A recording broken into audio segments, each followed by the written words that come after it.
Alright, I am back with another video, and today we're doing something that I haven't actually done in a while. A remastered build. This is a video where I take one of my older build videos that don't really hold up to the modern standards that I have now, and redo them, tweaking the build to make it a bit better, or at least different, as well as, improving the video quality and yada yada yada just by, not sounding like I did back then. So yes, we are looking at the Psionic Warrior today, one of my first ever builds to actually garner some popularity on YouTube. I believe it was my first ever video to reach 10k views, which is pretty cool, as well as having a really unique theme that I was really proud of at the time, but the original did have some problems.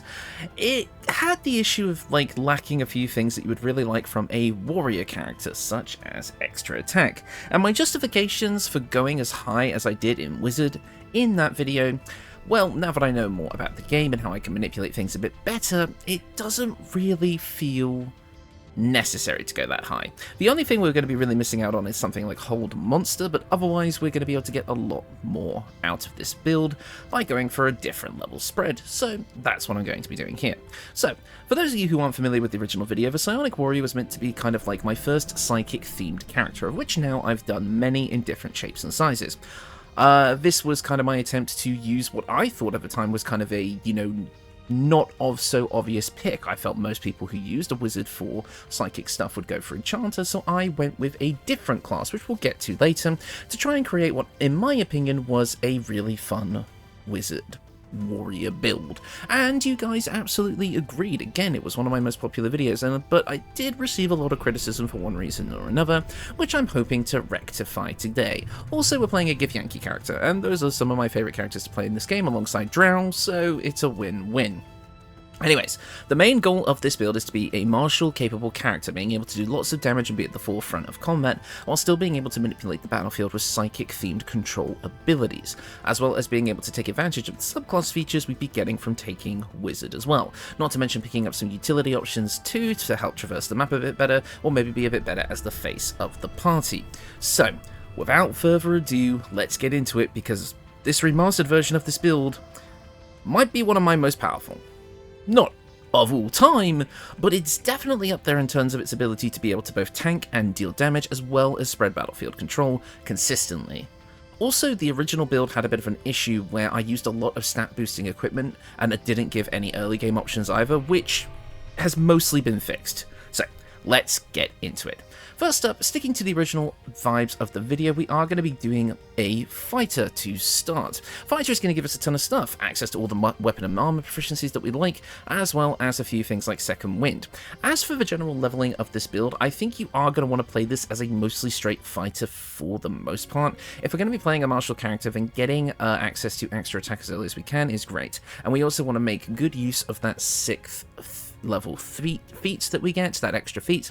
So we're definitely going to want to make sure that we have that on deck as early as we can. So you're going to be playing a pretty standard fight to start. Most of the deviation and variation that you'll get in the playstyle from a normal fighter will come from your equipment to start. However, once you hit that level 5 or 6 threshold for fighter, taking these levels in wizard around sort of Act 2 are going to really start to let this build shine as its own sort of thing. So I would definitely play this as a straight fighter, then go to wizard afterwards. But let's get started with that. As I said, we started off with fighter, which is going to allow us to pick a fighting style, and I am going to be going with great weapon fighting for this video. I do have a variant of the equipment in this build that would make it worth shifting to the dueling fighting style instead. I basically have 2 different ways you could kind of do this build when we get to the equipment. Otherwise, I quite like picking up great weapon fighting here because it's going to give us much more damage overall. Next up, the ability scores. A bit of a weird stat spread today. We've got 16 strength, which is going to be our main attacking stat because obviously we're using two-handed weapons here. Dexterity is at 10. This is a heavy armor build, so we don't really need high dexterity. Yes, on a control build, you'd like to have higher initiative, so that you can, get your control spells off early, but that's not really going to matter with this build, because most control builds use squishy spellcasters, so if you take too much damage, getting up your control spells is going to be a bit more tricky. However, with this build, you're going to be able to tank those hits pretty reliably, and then just set up your spells after, so dexterity being at a 10 is fine. Constitution is at 14 to start, however, we are going to be using stat boosting equipment to change this later, so while I would recommend starting with a 14, I would later drop this down to 8 and put some points into Wisdom and Charisma. Not oddly numbered points, as you can see, and kind of play around with this and decide how you want to build it. It's entirely up to you. Do whatever you like with this. I think a nice 12-12 is good here. That gives you decent saving throws, or you can go for like a 10-14. In fact, that would probably be better. And then this is probably what your final stat spread is going to look like after a respec in Act 3. However, to start, just go with 10 here and then a 14 here with an 8 in charisma, because while we will have the ability to be the face of the party later on, once again we get that constitution boosting equipment, we don't really need it at the start. Someone else could be the face of the party for a while. I mean, Githyanki aren't exactly very charismatic as it is. Well, not to some people, I guess. Lae'zel fans, where are you at? Anyways, we also get to pick some skill proficiencies, and it's entirely up to you what you want to pick here.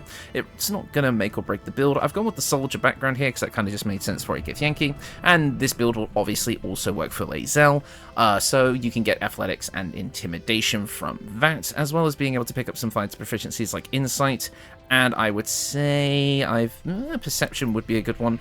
You can choose whatever you like here. It's not going to make or break the build. Next up, at Fighter Level 2, we're going to get access to Action Surge. You already know what this does. It gives you an extra action once per short rest. Next up, at Fighter Level 3, we get to choose our subclass, and in the original video I went with Eldritch Knight, and that's not going to change here. While Battlemaster and Champion would both be valid options, though Champion is a little bit more on the boring side in my opinion. It doesn't really give us as much. We're not really here for crit fishing. Battlemaster would give you a lot of things, you know, you get the Battlemaster maneuvers. However, whenever I go Battlemaster, I usually like to go to at least level 7 to get more die and more maneuvers, as well as bumping up the damage die, and we'd only be going to level 6 with this character in Fighter, so in my opinion Eldritch Knight is the best way to go.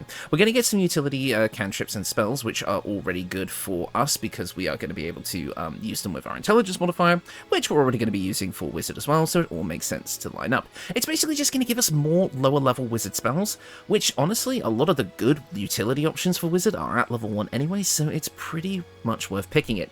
Also, again, this is going to give us that magic flavor early on, even while we're still leveling Fighter. So in my opinion, it feels like the best way to go. Also, even though we don't get a lot of spell slots from Eldritch Knight, the additional spell slots that we are going to get are going to push us into level 4 spell slots by the time this build is finished, which is much nicer than the level 3 spells we would otherwise have, because remember, as a wizard we can learn spells from scrolls as well, and having access to level 4 spells is going to be nice, things like banishment and other things like that. So in my opinion, Eldritch Knight is going to work out quite nicely for us, and it's going to give us a ton of stuff that I personally want. Speaking of, let's grab some cantrips. I quite like, now this is kind of an interesting thing that I thought about recently, but for like a psychic build, this is going to seem a bit strange, but I do quite like Ray of Frost. Ray of Frost is a pretty nice control option. It does a bit of ice damage, of course, cold damage, which we love, but it also reduces the target's movement speed, giving you that little bit of battlefield control in the form of a cantrip, allowing you to kind of make it so that enemies aren't able to move away from you so easily. Again, we're a big, bulky martial fighter in heavy armor. We want to make sure we have to cover the least amount of distance possible, and Ray of Frost can kind of help with that. And while we could pick up friends here, again, our charisma is not high yet, so I wouldn't recommend taking it early on, just because again you shouldn't really be focusing on being on the face of the party with this build just yet, so I would leave it behind for now and instead pick up Mage Hand. We do get Mage Hand as a Githyanki, but it's only once per long rest, so getting it multiple times in a day, basically for free, is pretty good. Again, this is a Githyanki build, so getting abilities that allow us to use basically the Githyanki's base kit more than normal feels appropriate, so I'm happy picking up Mage Hand here. We also get to pick 2 spells, and come on, you already know what I'm going to pick. Shield, the Psychic Defense Wall, one of the best utility spells in the game, giving us a +5 to our armor class and making it so we take no damage from magic missile as a reaction. Too good not to pick, and fighters love it. Being up close and personal in combat, having an extra 5 AC basically on command is brilliant. When it comes up, it's awesome. Also, Magic Missile, a kind of psychic pushing blast that deals force damage and never misses. This is going to be our standard bread and butter for ranged damage, and if we ever need to guarantee an attack, we can use this to do it. Next up, we also get to choose something from the expanded spell list, and there are obviously a few options here, but we would be able to get most of these from Wizard anyway, so I'm just going to pick up an on-theme utility option, which is Enhanced Sleep. Again, Githyankis get this, but only once per long rest. Enhanced Sleep would allow us to get us would allow us to get this, my apologies, multiple times per rest, so, and it's a ritual, so we're not going to be using up our spell slots on it, might as well grab it. Featherfall is also a good option here, but again, we'll have an opportunity to get that later, so I'm going to pick up Enhanced Sleep for now.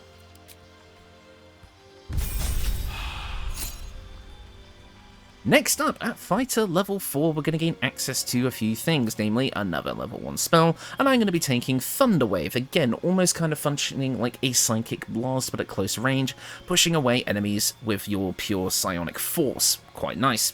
As well as being able to pick up another feat, and at this point I'm going to be picking up an ability score improvement and getting our strength up to 18, as it is our main attacking stat for now. I do recommend picking up the Potion of Everlasting Vigor on this build if you want it. It would push this build's strength up to 20 without needing an additional ability score improvement, meaning that this build will be a bit more powerful overall, so in my opinion it is personally worth it to go for that, but this build will sit just fine at 18 strength with the setup that I have. So I would recommend picking up the potion, but it's not necessary, and it's not used in my testing for this build, but just know that if you did, you would be a lot more powerful.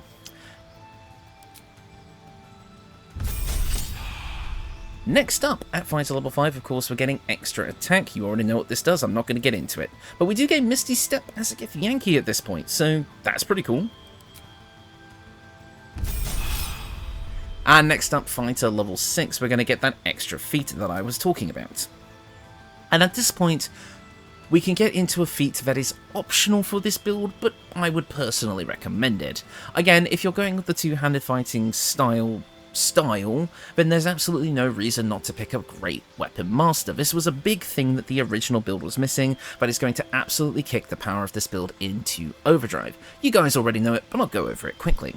Whenever we land a crit or kill a target with a melee weapon attack, you can make another melee weapon attack as a bonus action, and attacks with melee weapons that we are proficient in and are wielding in both hands can deal an additional flat 10 damage at the cost of a -5 attack roll penalty.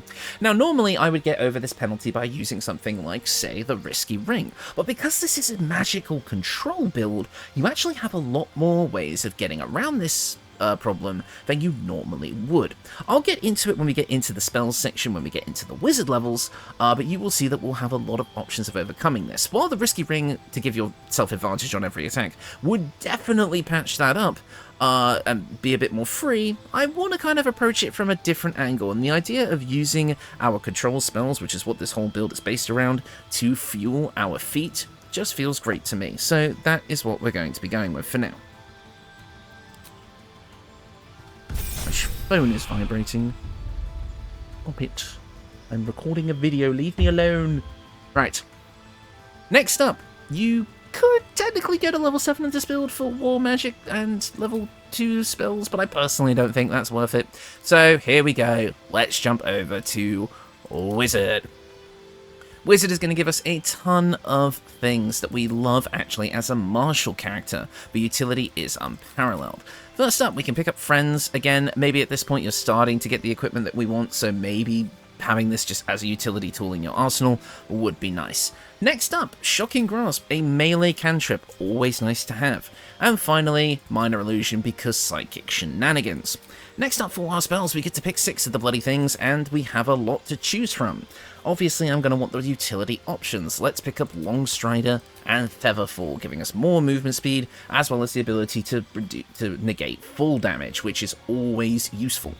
Next up, we can also pick up some other stuff, like Enchantment and Illusion spells, which is what I mainly want to focus on here. Touch of Hideous Laughter will allow us to knock enemies prone. Sleep will be able to, well, put enemies to sleep, it's kind of what it says on the tin. But we can also pick up some fun and unique stuff, like Expeditious Retreat, if we really wanted to, but Disguise Self is also a fun illusionary option, as well as Charm Person would absolutely be on theme for this build. But of course you can pick up other stuff if you feel like it would be more appropriate, and as such, feel free to put whatever you like into your prepared spell slot. Next up at Wizard level 2, we get to choose our subclass, and you already know what I'm picking. In the original video, I made a case for a subclass that I think is still perfect for this build today, and that is Divination. Now, in my original justification for it, it was like your psionic power is so strong that you get to have brief glimpses into the future, almost like Shulk's foresight from Xenoblade or something like that. Not necessarily full future sight, but really like in the moment you see things maybe like 5 or so seconds before they happen and you're able to kind of dodge. That was my kind of justification for it that felt more interesting than some of the other potential class options, and I do think the Portent feature is going to give us a serious boost.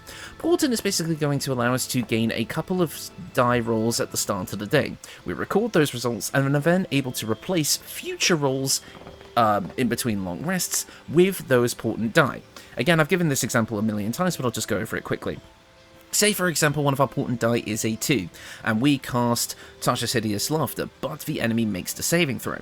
We can change their saving throw roll to a 2, meaning that they fail it. That's how Portent works, and for a control build focused around saving throws, that's a hell of a thing to get, but of course we can also roll high, allowing us to save our saving throws or make our attack rolls even more powerful. Another way of getting over Great Weapon Master, because of course if we could just set our Portent die to a 20, 19, 18, which in my combat footage I did get a 20 on the Portent die, so I was able to open with a critical hit, like, that's pretty strong. So in my opinion, Portent for both our control spells and Great Weapon Master melee combat is just too good of a feature to pass up, which is why I think Divination is the best way to go. Next up, more spells. I went with False Life and I believe Expeditious Retreat in my testing, and those worked, but of course, any options here that you like, you may take. Next up at Wizard level 3, we get to pick some level 2 spells, and of course, we immediately have a ton of options that would make sense for us right off the bat. I'm going to be choosing 2 though, Hold Person and Crown of Madness. Hold Person allows us to psychically attack someone's brain, causing the brain to stiffen up the muscles in the body, making it so they cannot move. And of course, whenever we hold a humanoid enemy still in this way, they cannot move, act or react, and they always take critical hits from within 3 meters. Damn! Great Weapon Master with guaranteed critical hits, I mean, everyone knows how strong that can be, so we're absolutely going to be taking that one. As well as Crown of Madness, allowing us to instill madness in a humanoid enemy, making them attack the creature closest to them, other than ourselves, even if it is allied towards them. Again, just make our enemies go insane. What's more psychically invasive than that? Next up at Wizard level 4, we're going to get a few more things, namely another cantrip, and pick whatever you like at this point, it really doesn't matter. Let's grab Bone Chill. I don't know why, I just kind of want it. It also makes undead targets receive disadvantage on attack rolls, but it does prevent the target from healing until your next turn, which could be good. It's a nice little bit of extra control. Being able to prevent healing is always nice. Also, we get a few more level 2 spells, and the ones that I picked in my testing were Mirror Image and Misty Step. Mirror Image and Misty Step are great, creating illusory duplicates of yourself by messing with your opponent's mind to make it so that you're even harder to hit than you already are. Might seem like a bit of overkill, but, you know, I actually think it's quite nice to have, especially since we'll be able to use this quite freely. As well as Misty Step, maneuverability on the battlefield is just so important, and Misty Step being an on-command teleport is just too good to pass up. But some other incredibly cool and on-theme options could include Phantasmal Force, which allows you to continuously deal the last damage type that you dealt, with it being Psychic by default. This is a concentration spell though, and I feel like we'll have better concentration options, which is why I decided not to go over it in this video. Blindness, however, is not a concentration option, but allows you to blind a creature, meaning that attack rolls against it have advantage, again, getting rid of that penalty to Great Weapon Master, and the foe attacks with disadvantage, so that can be a great control spell to throw in amongst your other control spells. We also have access to Shatter as another kind of psychic blast in kind of like a focused point that explodes outwards, dealing a bit of thunder damage, and inorganic material creatures, such as the Steel Watchers, will have disadvantage on the saving throw and take more damage. So overall, lots of really interesting and thematic options to pick from here. There's also things like Detect Thoughts as well, but that's less combat orientated, and you can get that through like the Illithid Tadpole if you really wanted to go that route. So I'm going to be picking these 2 for now, but there are tons of other options here you can go with. That would be great control options. In fact, I'm just going to kind of shift some stuff around. We also gain an ability score improvement at this level, and at this point I would bump up your intelligence. Again, if you picked up the potion of everlasting vigor, you're already going to have 20 strength as it is. And again, we don't need to bump up our constitution anymore because we're going to be getting, especially by now, that piece of equipment that is going to patch that up. Anyway, so you've probably respec'd at this point, and thanks to the other pieces of equipment that we're going to be using, having an non-capped intelligence of 18 is not going to matter when it comes to spell save DC. You'll see why. And next up at Wizard level 5, we gain access to level 3 spells, which is going to allow me to pick up 2 of my most important control spells. Counterspell and Slow. Counterspell is going to allow us to shut down enemy casters, which is great for us, as well as Slow being one of the most powerful concentration options in the game. Now, yes, I understand Haste is right there, and for a martial character, we absolutely love having Haste. But Haste does come with some caveats that I don't really like.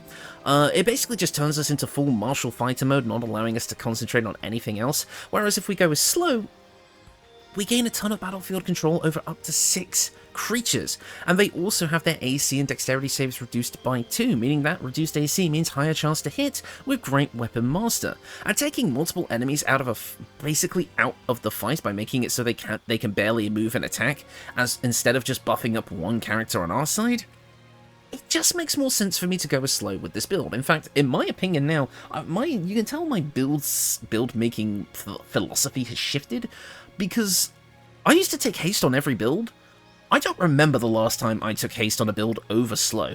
And hell, if you really wanted Haste on this build but still wanted to grab something like Slow, just pick up the Darkfire Shortbow, gain fire and ice resistance, and get Haste once per long rest.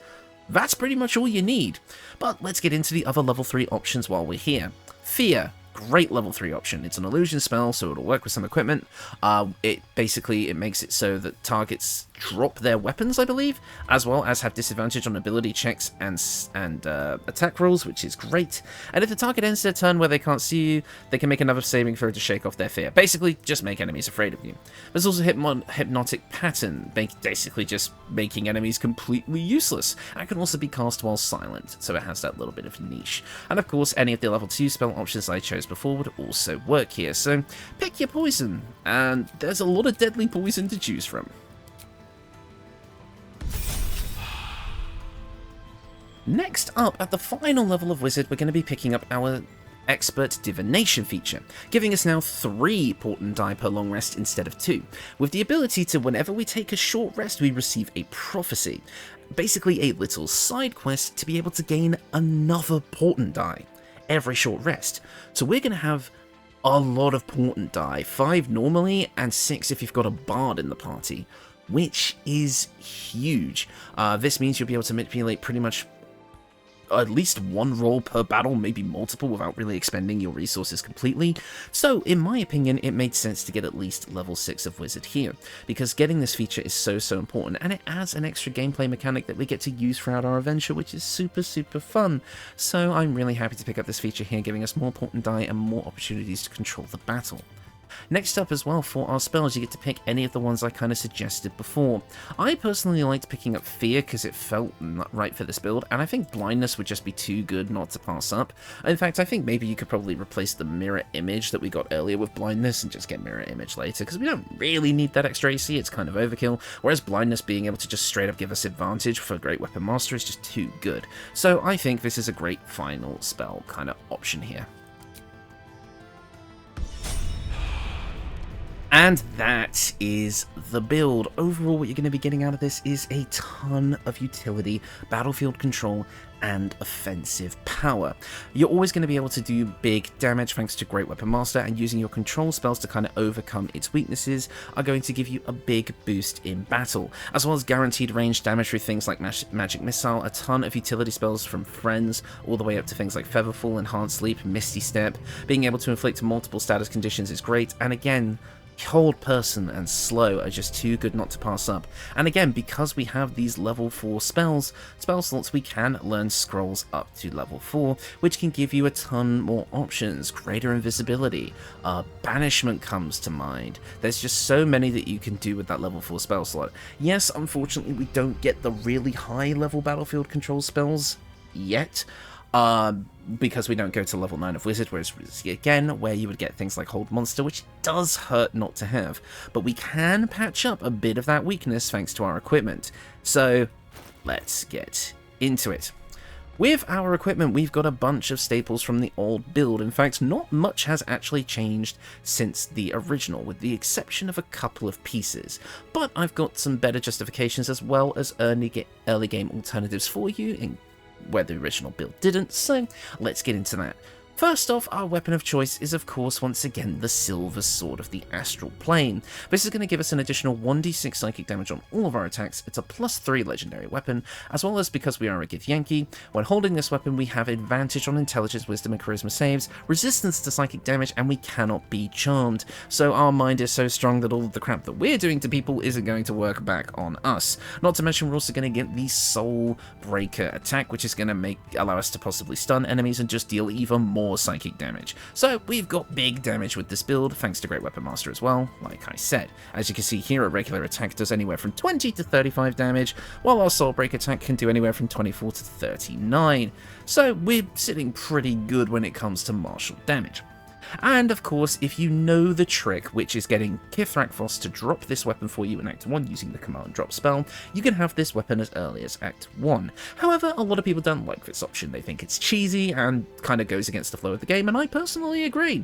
So there is an early game alternative called the Soul Breaker Greatsword, which is essentially just a weaker version. We trade that 1d6 of Psychic for a 1d4, but it does give us a +2 bonus to initiative rolls, and we get to keep the Soul Breaker attack, just doing slightly less damage overall. So you can pick this sword up in the early game, and then pick up the Silver Sword of the Astral Plane as a replacer when you would normally get it in Act 3. However, maybe you're not playing as a Githyanki. Maybe you don't want to go for a Great Weapon Master two-handing. Perhaps you want something a little bit different, and I have got you covered. We can go for the Longsword and Shield option, making us even tankier. First up, our weapon of choice would be Voss's Silver Sword, giving you an extra 1d4 psychic damage as well as giving you a +4 bonus to attack rolls against to damage and attack rolls, my apologies, against Githyanki, Aberrations, Fiends, and Elementals, which covers quite a wide area, as well as giving us access to Wrathful Smite once per short rest, giving us a bit of extra psychic damage and the chance to frighten enemies. Overall, it's a pretty solid option, which you could still go for Great Weapon Master with it if you decide to just use it without a shield. But let's use a shield. Let's use a pretty damn good shield, the Viconia's Walking Fortress. This gives you a +3 to your armor class, making you a complete defensive unit. Basically, this is the more defensive variant. Drop Great Weapon Master, pick up something else, maybe a different feat, I don't know, maybe Shield Master, and then go with this to just basically become unhittable. When a foe hits you with a melee attack as well, you can use your reaction, dealing 2 to 8 force damage and knocking it prone, so they kind of attack you and you just hit them with like this psychic force blast, like phew, and then they fall on the floor. So that's pretty cool, as well as giving you Spell Guard, which gives you advantage on all saving throws against spells, and spell attack rolls against you have disadvantage, again making you even more of a tank. We also gain 2 unique and cool options here. We get Warding Bond, which is always fun, allowing you to give an ally resistance to all damage and a +1 bonus to their armor class and saving throws, with the caveat that each time they take damage, you do as well. It's there, not really on theme for this build, but the thing that is Reflective Shell. A protective shell envelops you. It reflects any projectiles targeting you back to their point of origin. This lasts for 2 turns, you can use it once per short rest, and it only costs a bonus action. An amazing ability that's full on psychic. It fits the build perfectly. In fact, considering the fact that in early access this was actually an illithid power, that got removed and cut from the game, but was then kind of put on this shield as a consolation prize. They probably found it was way too powerful to just be an illithid power, so they decided to put it here as well. I mean, a lot of the illithid powers are really strong, so I don't think it would have broken the game too much. Most people, like myself, don't really use them anyway, so it doesn't really matter too much, but I'm glad that it's at least in the game in some form officially. Mod update. Let's work on that. Anyways, So, overall, I think it would be a pretty cool option if you want to take out a little bit of this build's offensive capability, basically dropping Great Weapon Master, to give yourself another feat as well as access to these incredibly impressive defensive options. I think that would personally be a really cool thing.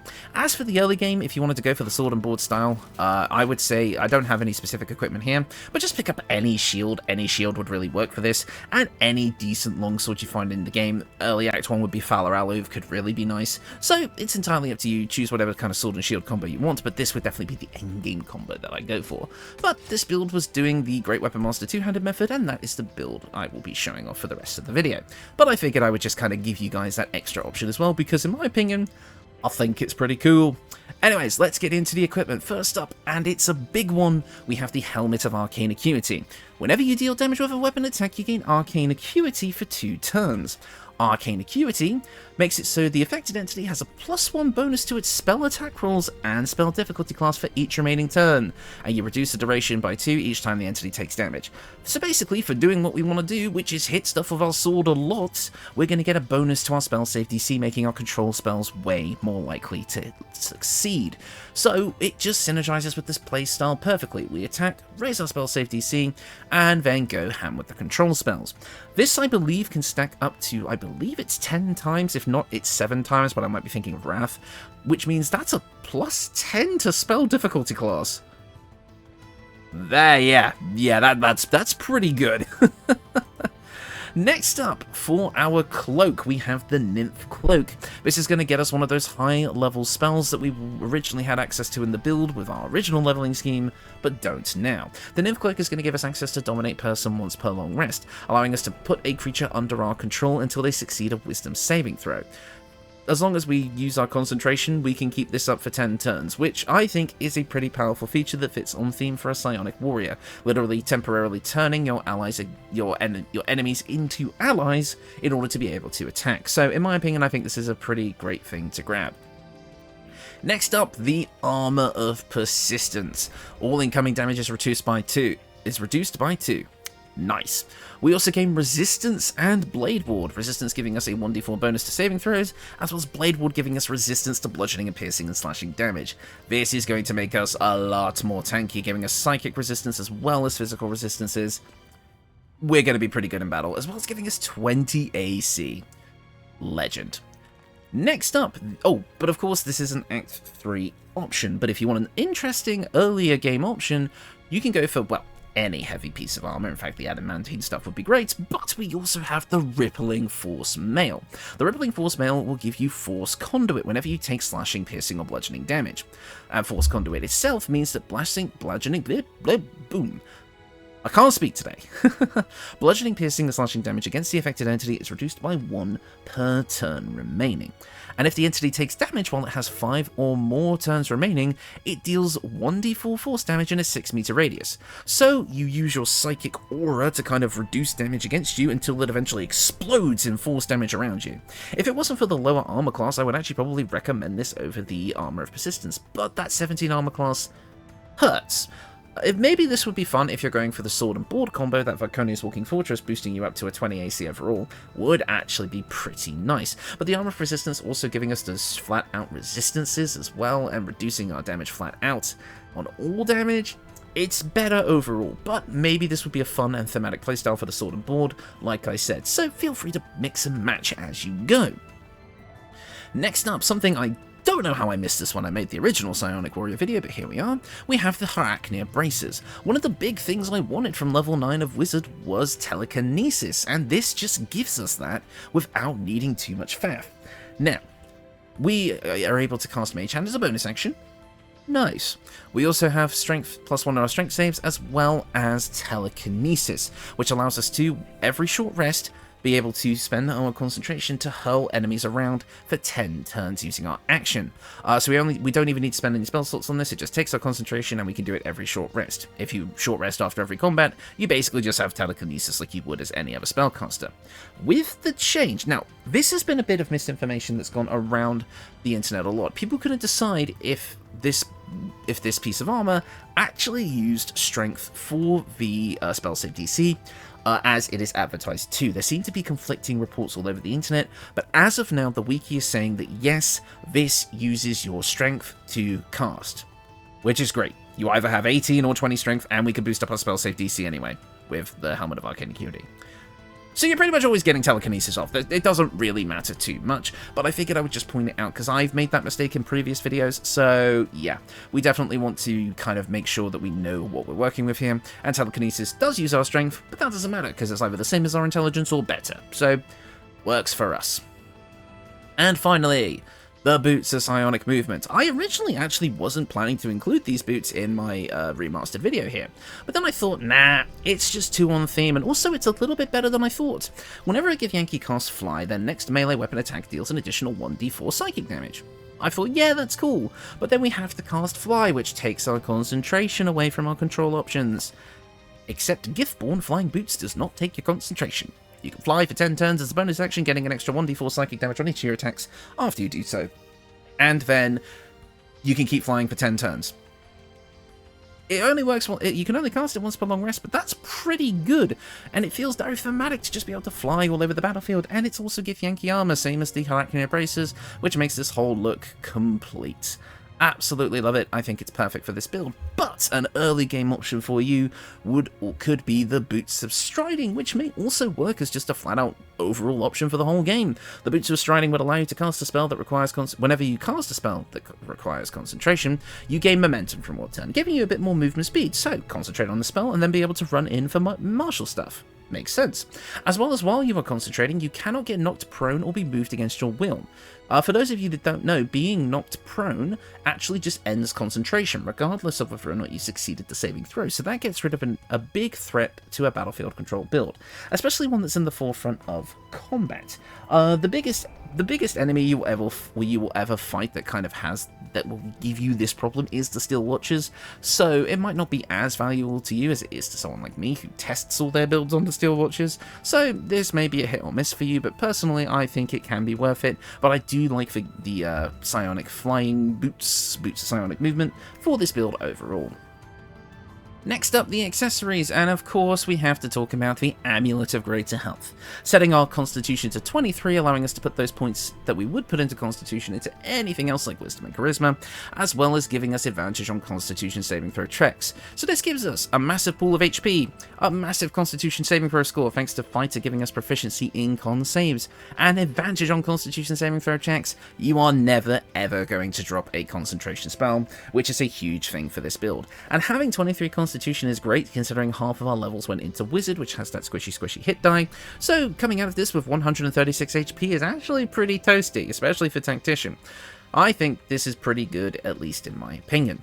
But of course this is an Act 3 option, and again you can survive with that 14 Constitution that I showed off at the start, so while you are running that until you get to Act 3, and I will also say, you can get the Amulet of Greater Health as soon as you start Act 3. Minor spoilers in 3, 2, 1, go.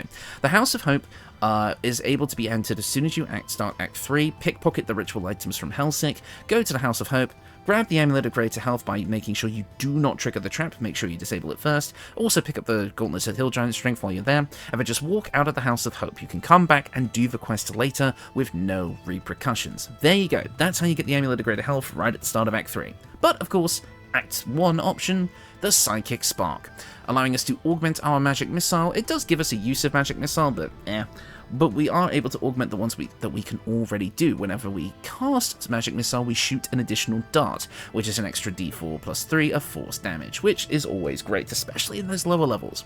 And again, you would get this around the same time you might get an early game option like Valor Aluv if you went down that route, and as you all know, Magic Missile synergizes great with Valor Aluv, so it's a pretty powerful option that is on theme for the build for the early game until you get the Amulet of Greater Health. Next up, rings. We have 3 here, but you can only choose 2, so pick your favourite. I think the most important one here, though, for Act 3 is the Band of the Mystic Scoundrel. After hitting a creature with a weapon attack, you can cast illusion or enchantment spells as a bonus action, allowing us to go full Spellsword. We attack twice with our action and then cast one of our control spells as a bonus action. Those control spells can include Tasha's Hideous Laughter, Old Person, Not Slow, Charm Person. I meant to get rid of that for something else. We can also cast Crown of Madness, Mirror Image, giving us some more AC, and even Disguise Self, which was kind of a funny thing I did during the combat footage. So yeah, you have a few options here. Again, depending on the spells that you have and can pick, you'll be able to use this a lot more effectively. In the original Psionic Warrior build, I did grab Magic Initiate Bard in order to pick up Vicious Mockery.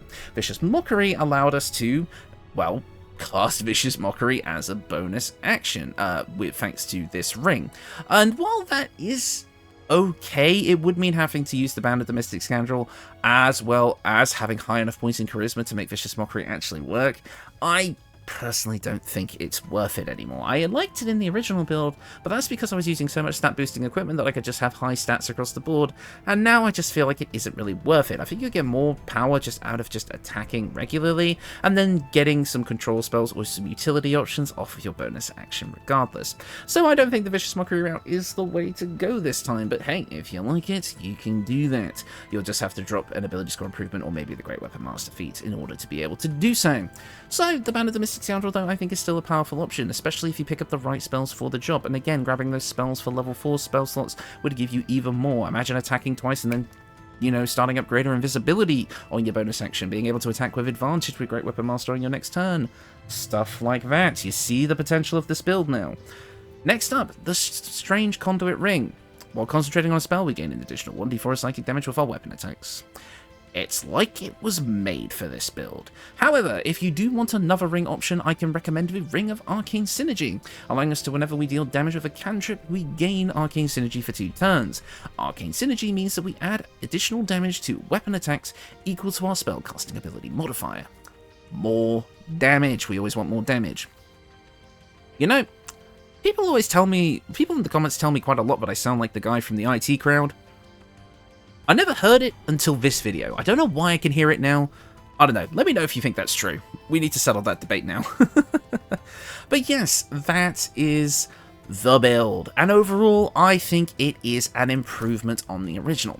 While the original did have more control options in the form of hold person and higher wizard levels, it came at the cost of a lot of offensive power from the martial side, and I think this build has fixed that. The only spell that I would say that we're absolutely missing that I would have really wanted to pick up was hold monster, but we still get everything else, and heck, all you need is some fancy bard or warlock or whoever to have hold monster in the party, and you'll feel the effects anyway. In fact, I think this build would be really fun to run alongside my other psychic builds, because I've got 4 that each use different classes. You've got this build, which is the wizard variant. You've got my corrupted Gith build, which uses Great Old One warlock, that kind of goes for a similar theme. It would also be charisma based. You can then go for my Shadow Monk psychic build that uses the psionic abilities, as well as, you know, the Shadow Blade, which is a psychic damage weapon, and like Shadow Strike from Shadow Monk. That could be a really fun DPS. And then you could go for my most recent build from Friday before this one, which was my Bard Sleep build that also came with the control spells. Run a party of those 4 along, like all together, those other builds alongside this one, you're gonna have probably one of the most powerful parties I've ever made. The amount of control spells mixed with the DPS from the monk and this build would go absolutely crazy. I think it would work really, really nicely. The Corrupted Gith as well would be a really nice addition there, and I think all of them, with the exception of the Sleep Bard, were actually Githyanki builds anyway, so just change the Sleep Bard from a Drow to a Githyanki and boom, you've got a full Githyanki psychic control party that each comes with different flavors to go with it, and each can cover different strengths and weaknesses of the party. In my opinion, I think it would be a really, really fun kind of party composition. In fact, a few people have asked if I can recommend which builds of mine would work with builds that I'm making now, and I actually think those 4 would be extremely fun. I'm not going to make its own dedicated full party build because they already exist on this channel. I could maybe touch up a few things here and there. Particularly, I think the Corrupted Gift could drop maybe like a Bard level or 2 for Eyebite or something from level 11 Mystic Arcanum, but it's neither here nor there. But yeah, feel free to kind of mix and match these with my other psychic builds, because I think it would work quite nicely. Not much else to say here, not too much end of channel stuff. I mean, I'm recording this after I've taken my kind of break from everything that I took this past weekend. Thank you all so much for your understanding. I'm going to come back this weekend, so this is going up on the Monday, so that will be this Saturday, with, I believe it's going to be another deity build stream. We're going to make a couple more deities that are not going to get their own dedicated stream, like the Dead 3, and then we're going to move on to the Pokemon Ranger, not Pokemon Ranger, the Pokemon Trainer stream, if there's a bit of time after that. So I hope you will enjoy that. Come on down for the stream. We'll have a fun time. I don't think there's anything else left to talk about, so I think I'm going to cut this video off here. Again, really happy with this build. Please give it a try. I do think it's at least an improvement on the original, if not a side grade. So yeah, I think this build will work out quite nicely for those of you who wish to try it. But yes, I am going to cut off the video now. Thank you all so much for watching, and I will see you all next time.